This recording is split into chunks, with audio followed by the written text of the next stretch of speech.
I humbly ask you, ladies and gentlemen, that you hand the steer to me.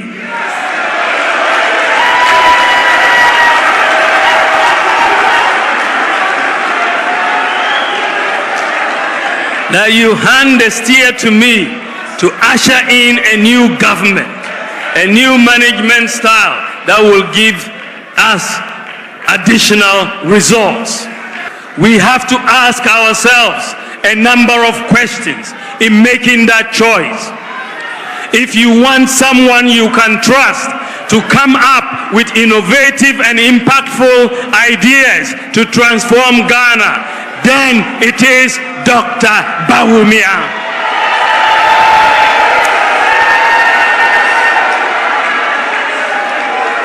If you want someone with personal integrity who can be trusted to fight corruption, then your choice is Dr. Bawumia.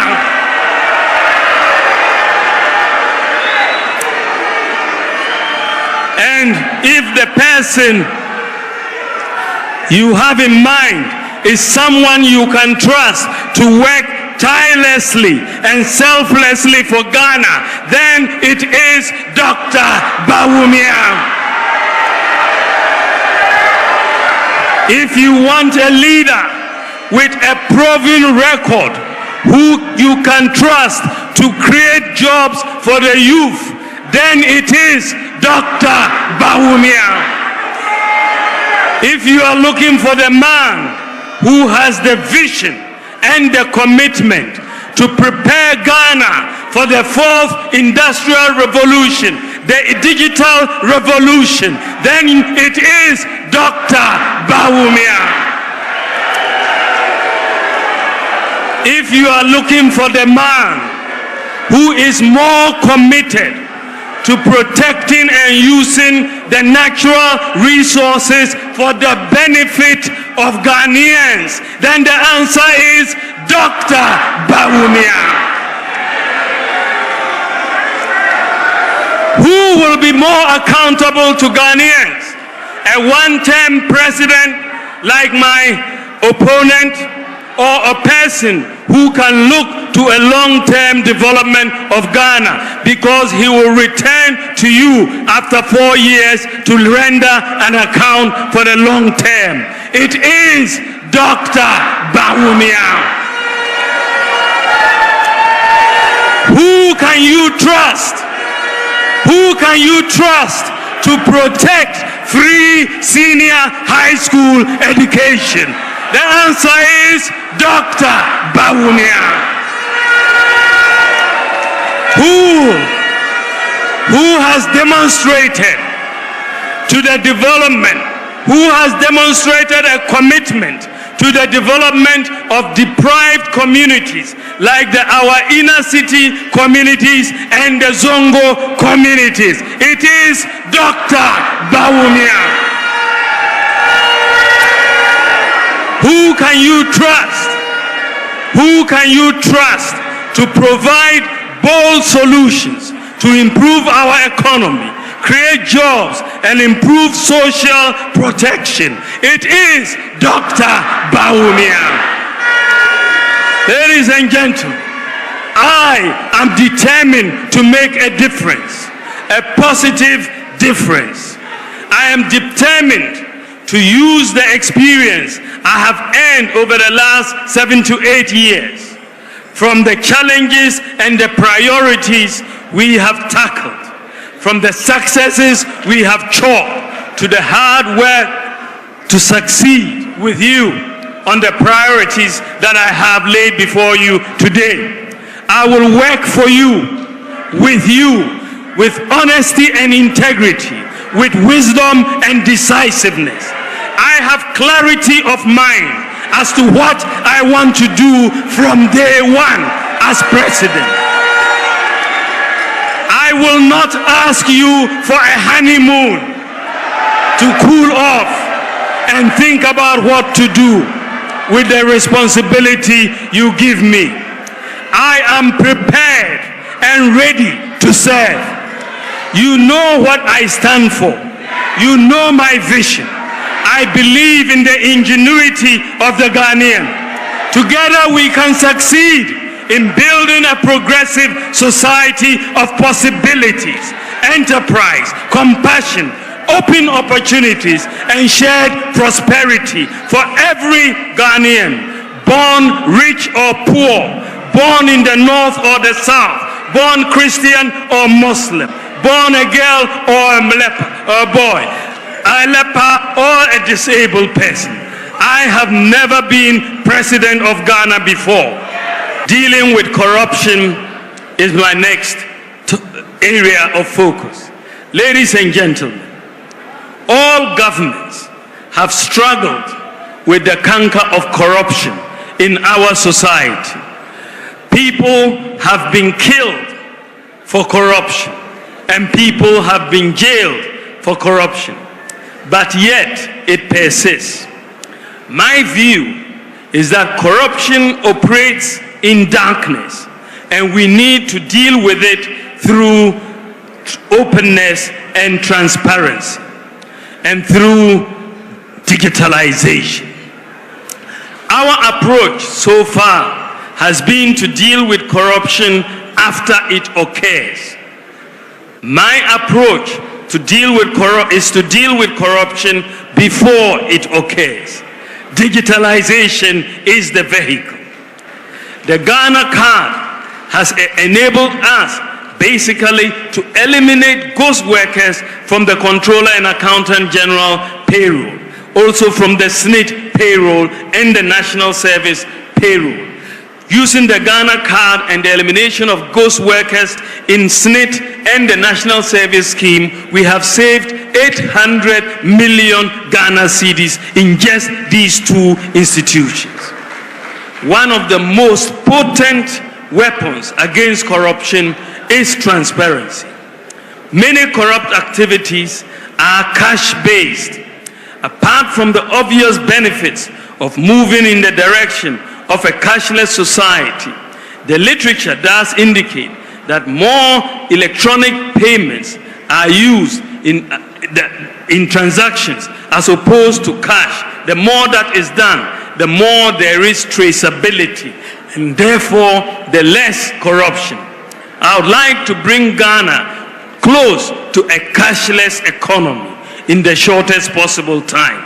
So far, the Bank of Ghana has made a lot of progress in this direction by putting in place a lot of payment systems and infrastructure.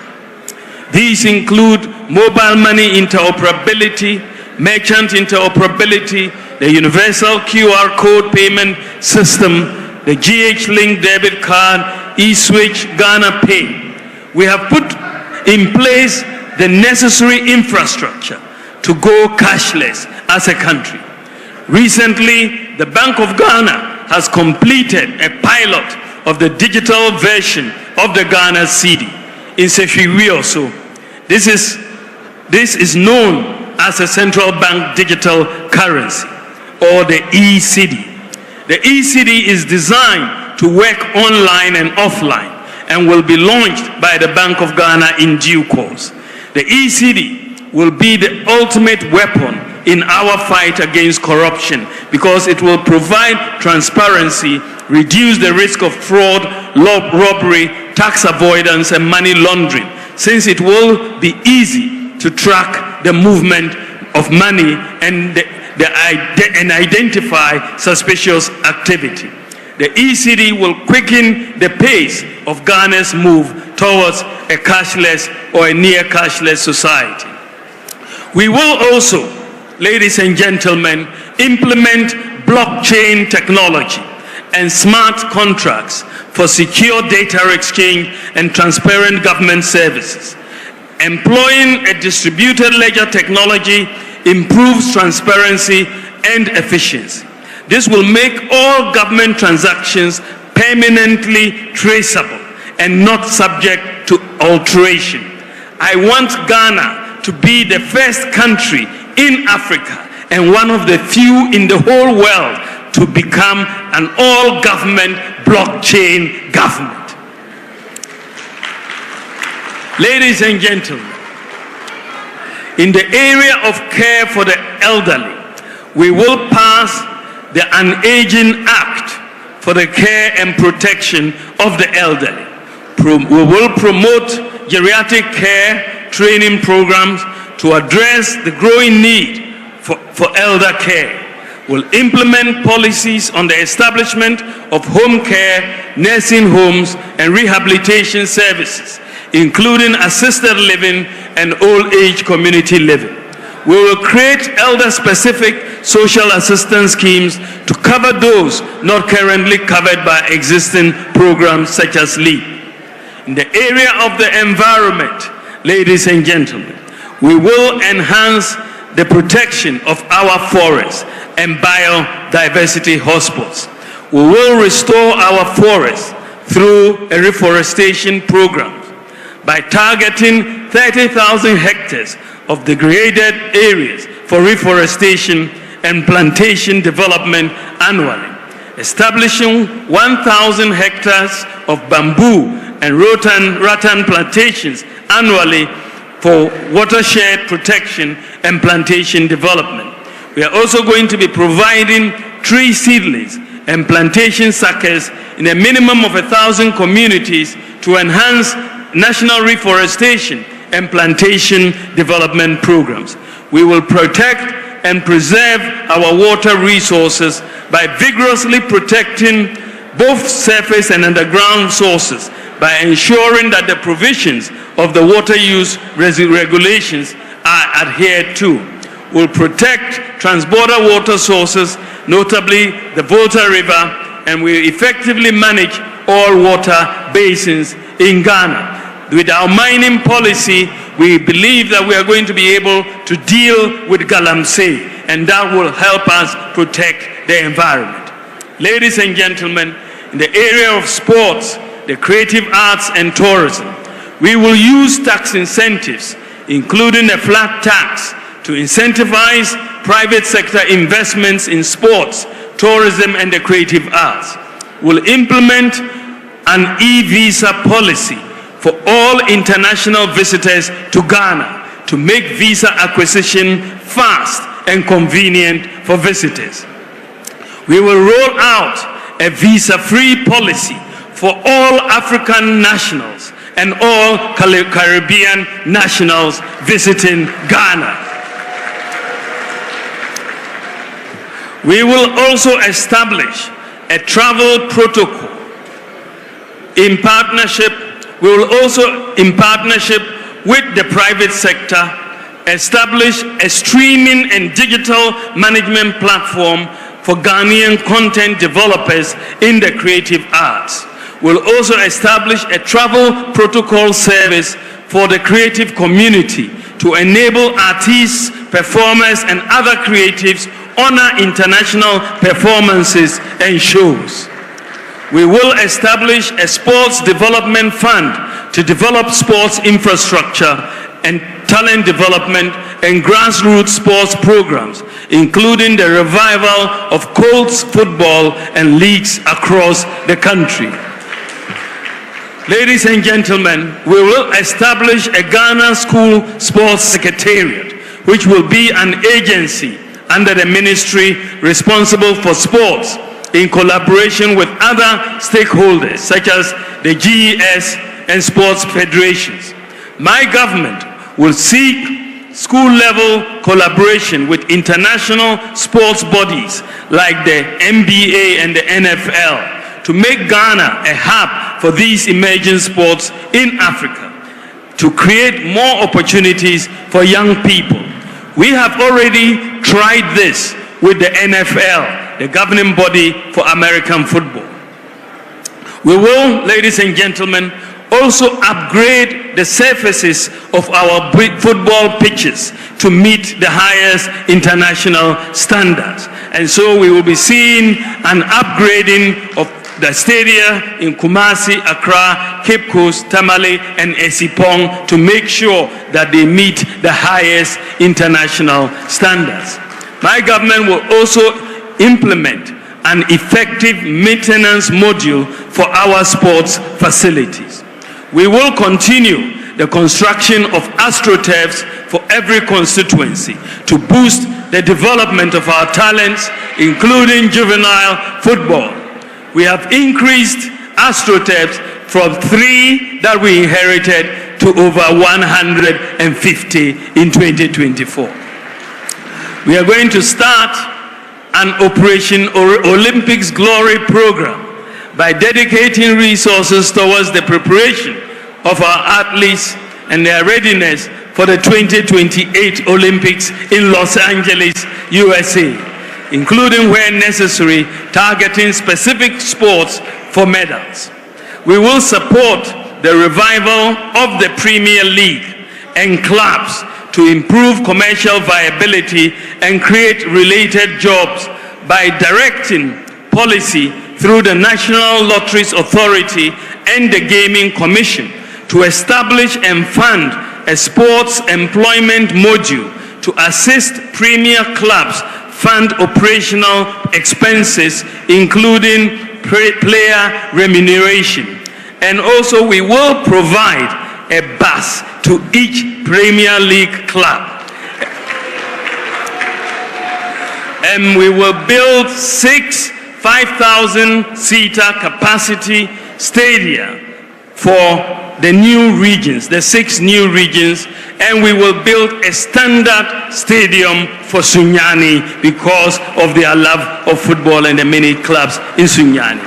We will promote school sports by establishing a Ghana School Sports Secretariat to create more opportunities for young people in sports and collaborate with international bodies, as I said, to make Ghana a hub for emerging sports. Ladies and gentlemen, in the area of protecting our borders, we will not compromise on our efforts to ensure Ghanaians feel safe and are free to go about their daily lives. We will therefore continue to keep our borders protected, our communities and neighborhoods also safe. We will complete the 15 forward operating bases at our border frontiers of Ghana. This will allow the military to swiftly respond to any external hostilities and threats posed by terrorists in the sub-region. We will continue equipping Ghana's security services to build their capability in protecting the nation. And we will also focus on equipping the prison service as well as the fire service. We will deepen the cooperation of our neighboring states and the international community in the fight against violent extremism. We will recruit and deploy 20,000 more security personnel to enhance the visibility and strengthen the human resources of our security services. To make our neighborhoods safe, we are going to roll out 50,000 more anti-crime cameras, the CCTVs. And so far, we have rolled out about 11,000 CCTVs, but many districts and regions, many district capitals and regional capitals are not fully covered. So we ask national security to undertake an exercise to tell us what is needed so that we can see what is happening in every public street, in every regional capital and every district capital every day and every night. They came back and told us they needed 50,000 cameras, CCTVs, for us to be able to accomplish that directive. And my government will provide the 50,000 CCTV cameras so that we have complete visibility in all our regional capitals and all our district capitals to basically make sure that if you commit a crime, we are going to catch you. Ladies and gentlemen, we'll also roll out more body cameras for the police and other logistics. I believe that we can find, ladies and gentlemen, a broad, find broad contours of a national development plan for which we can find consensus in areas such as education, healthcare, industrialization, and so on. I will support such a consensus national development plan. Specifically, I propose that we can amend Article 87 of the 1992 Constitution, as well as the NDPC Act, Act 479, to mandate political manifestos, political party manifestos, and consequently the economic and social policies of governments, as well as budget, to be aligned to agreed broad contours in specific centers. The current constitution was designed for political stability, and it has achieved that. We need to amend it with the help of Parliament to align it more to national development. In that context, we are committed to the process to amend the 1992 Constitution through public consultation, with key emphasis on the election of MMDCs to deepen democratic decentralization, ex gratia, and so on. Ladies and gentlemen, I want to build a nation that cares for and invests in the vulnerable, like persons with disabilities, the aged, the street kids, the lepers, cerebral palsy patients, and so on. In cooperation with faith-based institutions and the private sector, my government will also focus on special needs. To start with, we will recruit 1,000 special needs teachers and retrain teachers on how to work with special needs students. We will also train more speech and language therapists and occupational and behavioral therapists. We will also set a quota for the recruitment of persons with disabilities in all government recruitment, and also provide incentives for the private sector to recruit persons with disabilities. Now to the youth of our country, kindly lend me your ears. I have been to you, and I have listened to your concerns and soaked your aspirations. I want to assure you that I am for you. Our nation is at a crossroads. We are preparing to elect a new president in December 2024, and I believe I will serve you better as your next leader. I am a problem-solving leader. In the last 7 years, I have, with the blessings of President Nana Akufo-Addo, led and championed initiatives to address some of the fundamental problems in the public service delivery area. I possess the integrity you require in your next president. I believe that the Almighty has blessed me with a fortitude of character to ensure the implementation of bold solutions for our future.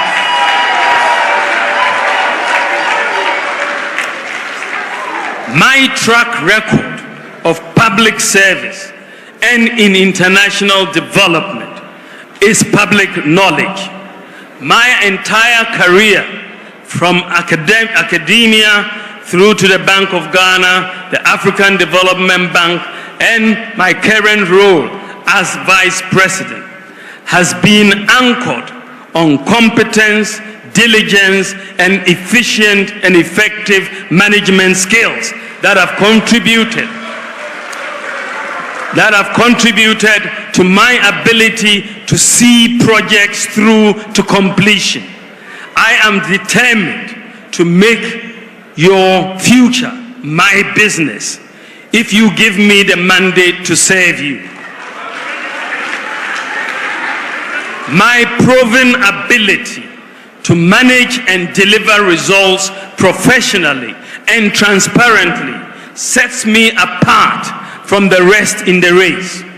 As an experienced professional with unblemished national and international credentials, I am ready to bring that expertise to bear on national governance with the sole motivation to transform. The MPP delegates resoundingly gave me the mandate to lead the party based on my performance and the delivery of major signature projects and programs and vision. Given these and my verifiable personal integrity,